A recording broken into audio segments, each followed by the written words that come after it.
Install Android 10 on Galaxy A7 2016 via LineageOS 17.1. Please check the description for important notes and all the download links. First download ROM and GApps packages, then transfer the downloaded files to the phone storage. Link is in the description below. Step 2.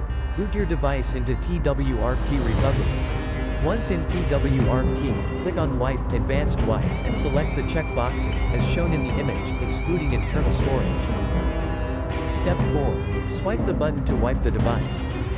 Step 5. Go back to the recovery main screen, and tap on the Install button. Step 6. Navigate to the storage, and select the ROM zip file. Step 7. Finally, swipe the button on the screen, to install ROM file. Step 8. Flash the GApps zip package, in the same manner. Step 9. After GApps flashing completes, select Wipe Cache and Dalvik from bottom left side of screen, and swipe to wipe. Step 10. When the flashing process is complete, hit Reboot System. That's it, you have successfully installed the ROM on your device.